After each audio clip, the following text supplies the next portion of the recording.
Hi friends, ఇవాళ నేను నా స్టైల్లో మటన్ కర్రీని రాగి సంగటికి ఎలా ప్రిపేర్ చేసుకోవాలో చూపిస్తాను. అందుకోసం మటన్ని ముందుగా ఉడికించి పెట్టుకోవాలి. ఉప్పు, కారం, పసుపు వేసి ధనియాల పొడి కొద్దిగా వేసుకొని ఒక 5 to 6 విజిల్స్ ఉడికించి పక్కకు పెట్టుకోవాలి. ఇప్పుడు ప్యాన్లో ఆయిల్ వేసి ఆయిల్ కొద్దిగా వేడెక్కిన తర్వాత ఉల్లిపాయ, పచ్చిమిర్చి వేసి వేగిన తర్వాత అల్లం వెల్లుల్లి పేస్ట్, అలాగే టమాటోస్, ఎండు కొబ్బరి కొద్దిగా గసాలు వేసి పేస్ట్ చేసుకున్నాను. ఆ పేస్ట్ వేసి బాగా ఫ్రై చేసుకోవాలి.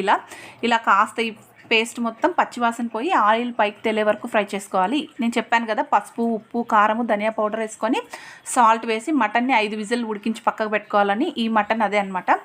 ఈ వాటర్తో సహా 2 గ్లాసులు వాటర్ పోసి ఉడికించుకోవాలి. ఈ వాటర్ని ఈ ఉడుకుతున్న మసాలా పేస్ట్లోకి వేసేసుకోవాలన్నమాట. ఈ మటన్ని ఇలా వేసుకున్న తర్వాత ఈ మటన్ని 15 to 20 మినిట్స్ మూత పెట్టి బాగా ఉడికించుకోవాలన్నమాట. నేను రాగి సంగట్లో కాబట్టి కొద్దిగా గ్రేవీని పలసగా చేసుకున్నాను. రైస్లోకి, రోటీస్లోకి అయితే కొద్దిసేపు